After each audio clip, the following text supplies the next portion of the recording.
जय माता की जय बोले। कल दरबार से जुड़ी एक बेटी आई तो उसने वार्तालाप जो किया वह यह था कि मैंने पीछे वीडियो में नवरात्रि की पूजा का वर्णन किया है तो मैं पूजा ढंग से नहीं कर पाई। तो मैंने कहा कारण क्या है। तो वह बोली कि मुझे करना नहीं था और बेटियां सुन के करती नहीं हैं तो मैंने फिर बगैर दीपक के ऐसे ही कर ली। मैंने कहा अच्छा। फिर वो बोली कि मैंने आटे के दीपक बना के उसमें जो दीपक जला के और फिर उसके सामने बैठ के पूजा की।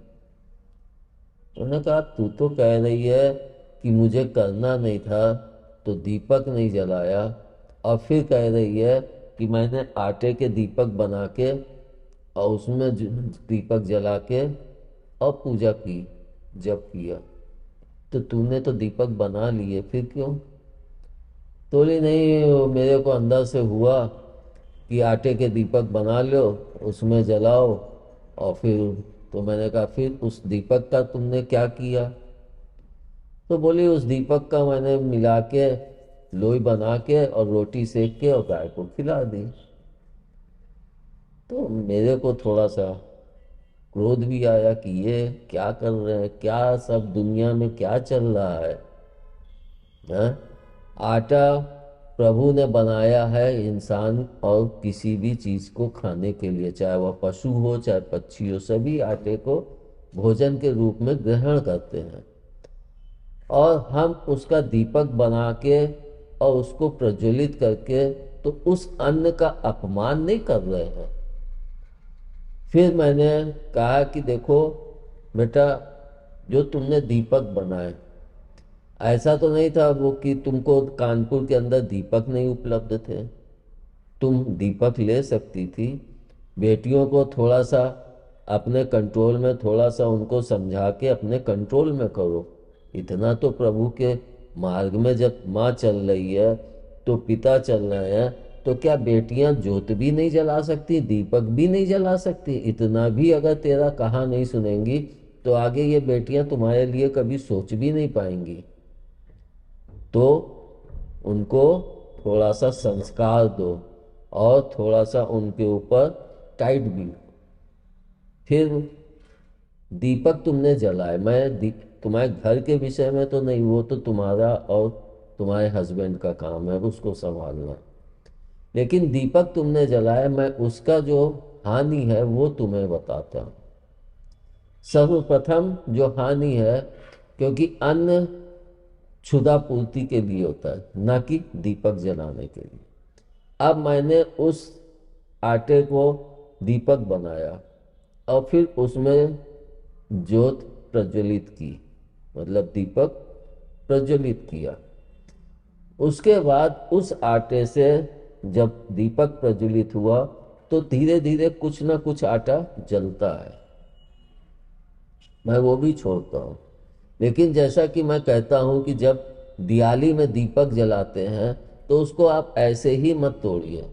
उसके पश्चात मैं आप लोगों से उसमें कड़ू तेल का दीपक कि रोज शाम को जब अंधेरा हो, कुबेरिया टाइम या उसके पश्चात, तो एक कड़ू तेल का दीपक उसी दीपक में बना के आप प्रज्वलित कीजिए, जिससे कि आपके घर की निगेटिविटी भी खत्म हो और उस दीपक में जो भी पावर आई है, हमारे जप से और हमारे भाव से जो भी पावर है वह भी उसमें कड़ू तेल पड़ के दोबारा प्रज्वलित होगी तो हमारे घर में वह अपना प्रभाव फैला देगी। उसके पश्चात हम उस दीपक को चाहे नाली में फेंकें या कूड़े में फेंकें, उससे कोई फर्क नहीं पड़ता। तब फिर आटे से तो वो चीज़ नहीं हो पाई, तो हमारे जो भी पावर हमें मिलनी थी वो आटे में जो संग्रहित हो गई है वो हमने उठा के लोई बना के और गाय को खिला दी। कितना बड़ा गलत काम किया। वो बेचारा मूक पशु बोल भी नहीं सकता है कि तुम क्या खिला रहे हो क्या नहीं खिला रहे हो। अच्छाइयाँ भी गई तो बुराइयां भी गई। सोचते हो इससे हमारा भला हो जाएगा, आटे के दीपक में जलाने से क्या तेरा भला होगा? कभी ना हुआ है और ना कभी होगा। ये सब ढकोसला मात्र है और कुछ भी नहीं है। जैसा कि मैं इस भवन के निर्माण में जब सर्वप्रथम अपने जो पंडित जी हैं, मतलब हमारे घर के काफ़ी समय से वो सारे शादी ब्याह सभी चीज़ों को उनसे पूछ के ही करता हूँ। तो उनसे मैं यहाँ की तिथि के विषय में कि कौन से दिन मैं वापसी यहाँ पे लूँ, तो उन्होंने कहा कि बन रहा है। मैंने कहा हाँ। तो बोले एक नाग नागिन का जोड़ा ले जाके वहाँ पे गाड़ देना, जहाँ पे बनवा रहे हो कहीं पे गाड़ देना। मैंने कहा अच्छा। फिर बोले एक आछी नारियल भी वहाँ पे गाड़ देना। मैंने कहा एक आछी नारियल कैसा होता है? तो उन्होंने एक इतना बड़ा नारियल दिया, मैंने वो भी ले लिया। फिर उन्होंने बताया कि एक कछुआ भी गाड़ देना। मैंने कहा कछुआ? बोले कछुआ नहीं है क्या? तो जो भी वहाँ पे थे वो बोले नहीं कछुआ नहीं है, कछुआ ख़त्म हो गया। तो बोले देख लेना मार्केट में, तो वो भी गाड़ देना। तो मैं उसको लेके वहाँ से निकला। फिर मैं सोचने लगा कि मैंने 16-17 साल साधना की और ये नाग नागिन का जोड़ा, एक आछी नारियल, क्या इससे हमारा भाग्य बदल जाएगा? कभी नहीं बदल सकता। मैंने वह सब चीज़ें ध्यान में देखा, उठा के सब फेंक दिया। मैंने ना उसको गाड़ा ना कुछ। अरे हमें अपने पर विश्वास करना चाहिए, ना कि नाग नागिन के चांदी के इतने बड़े से गाड़ के वो मेरा क्या भला कर देंगे। अगर तुम्हें साधना ही है तो शक्ति की पूजा करो। नाग नागिन शक्ति के स्वरूप होते हैं, लेकिन हम उनको गाड़ के क्या दिखा रहे हैं, क्या पंडित लोग कर रहे हैं? उससे कोई भला होता है? और फिर कोई चीज़, हम कोई भी क्रिया करें, जैसे कोई भी मंत्र लेते हैं या यंत्र लेते हैं, तो जब तक उसको सही प्रकार से पूजन करके सही ढंग से उसको अभिमंत्रित करके उस क्रिया को संपन्न नहीं करते हैं, तो फिर वो हमें क्या फायदा देगी? अगर हम शिवलिंग को नहलाने बैठे तो सर्वप्रथम जल न चढ़ाएं और सब चीज़ें चढ़ा के आखिरी में जल चढ़ाएं, तो पूजन का क्या फायदा है? सर्वप्रथम जल चढ़ाएं, फिर बाकी सब चीज़ें चढ़ाएं, फिर आखिरी में फिर जल चढ़ा के उनको साफ और स्वच्छ करें, तब पोंछ के उनको बैठा लें। और यही तो हम लोग अपने शरीर के साथ भी करते हैं। सर्वप्रथम जाके जल ही तो डालते हैं, फिर साबुन शैम्पू सब लगाते हैं। तो भगवान के लिए अपनी तरह सोचोगे तो तुम्हारा भाव उस स्तर पर पहुंचेगा, और अगर भगवान को अलग हट के सोचोगे तो भाव में कमी आ जाती है। क्योंकि फिर लोग यही कहते हैं, जैसे कि मुझसे एक सज्जन बोले भी थे कि भगवान को कूलर की क्या आवश्यकता है? तो मैंने कहा कि भगवान को तो कूलर की आवश्यकता नहीं है, लेकिन जो व्यक्ति वहाँ बैठ के पूजन कर रहा है, ध्यान कर रहा है, अगर उसको ठंडक और शांति नहीं मिलेगी तो उसका ध्यान वहाँ पे मजबूती से लगेगा। तो इसलिए भगवान को नहीं चाहिए, उस व्यक्ति को चाहिए जो वहाँ पे बैठ के पूजन और ध्यान कर रहा है। तब उनको कोई जवाब नहीं सूझा, क्योंकि हर चीज़ व्यक्ति क्या पूछता है? पैसा ले रहे हैं तो भगवान को पैसा क्यों चाहिए?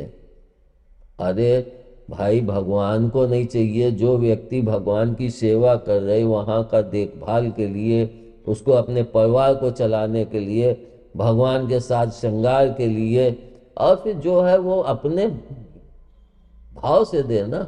मांगने की क्या आवश्यकता है? और मांगता भी है तो कौन मांगता है? तांत्रिक। अगर कोई कार्रवाई मैंने की है और उससे किसी की जान बची और वो फ़ायदा हुआ इमरजेंसी में, तो उसका पैसा लिया जाता है। अगर वो नहीं लूँगा तो पाप का भागी उनकी तरफ से हो जाऊँगा। ऐसा ही एक वाकया भी हुआ था। एक बेटा था, उसकी माँ को 12 देवी आती थी, तो वो कई लोगों का भला की। फिर उन्होंने इस कार्य को करना छोड़ दिया। और उनकी तबीयत बिगड़ गई, उनको शायद कैंसर हो गया था। तब वो मेरे पास लेके आए, बोले ऐसा मुझे क्यों हुआ, मेरे को तो माँ का ही भक्त हूँ। मैंने कहा आप भक्त हो और आपने इस कार्य को बंद किया, लेकिन आपकी सबसे बड़ी कमी क्या थी कि आपने जिसका जो कार्य किया उससे उनका हक लेके माँ को अर्पित करना चाहिए था, उनका भोग उनका साजो श्रृंगार अच्छे से करना चाहिए था। क्या पैसा लेना गुनाह है? कोई भी व्यक्ति व्यापार करता है और जो भी बोलता है कि हम नौकरी कर रहे हैं या व्यापार कर रहे हैं तो वो पैसा नहीं लेता है। और जिस व्यक्ति ने इतने दिन साधना की और उसके बाद वो उतरता है लोगों की भलाई के लिए, अगर लोग स्वयं उसको आके देते हैं तो वह उस पैसे में अगर लिप्त है तो वह गलत है। लेकिन वह पैसा होते हुए भी उसमें लिप्त नहीं है कि पैसे का उसको लालच हो या पैसे का घमंड हो, तो वह सही मार्ग पे चल रहा है। जैसे कि मैं कहता हूँ अपने बच्चों से ही कि देखो तुम लोग मेरे को चलने दो, मेरे को तो प्रभु के मार्ग पे चलना है, मुझे जो लक्ष्य दिया है प्रभु ने मुझे वो प्राप्त करना है। ये धन दौलत तो सिर्फ इस जीवन में ही काम आएगा, वह तुम लोग देखो। तो हम यह नहीं कह सकते हैं, लेकिन हमें जब भी पूजा करें पूरे भाव से और इन चीज़ों से हट के करें कि हम आटे की लोई में दीपक जलाएं, जबकि मैंने हर पूजा में मट्टी के दीपक, यहाँ तक कि धातु के भी दीपक इन विशेष पूजाओं में नहीं प्रयोग करवाता हूँ। क्यों? क्योंकि हर चीज़ मट्टी से उत्पन्न हुई है और मट्टी में ही मिल जानी है, तो फिर हम धातु आटे के दीपक इनका प्रयोग क्यों करें? इसलिए आप लोग कृपया उतना ही पूजन और भाव पूरा व्यक्त करें, लेकिन पूजन में यह चीज़ ध्यान रखें कि हमारे पूजन में जो चीज़ हमें नहीं पसंद है वह चीज़ प्रभु को कैसे पसंद होगी। कोई आटे का दीपक आपके लिए जलाए तो आप यही कहेंगे कि इतना पैसा होते हुए आटे का दीपक जला रहा है, तो ये चीज़ प्रभु तो नहीं कहेंगे। लेकिन वह भाव हमें मिट्टी से, क्योंकि हमारा तब भाव है कि इसी मिट्टी से हम उत्पन्न हुए, इसी मिट्टी में हमें मिल जाना है, जो कुछ है इसी संसार में है और इसी संसार में रह जाना है। यह सोच रखेंगे तो हमेशा आपका भाव मजबूती पकड़ेगा। धन्यवाद। जय माता की जय भोले। जय माता की जय भोले।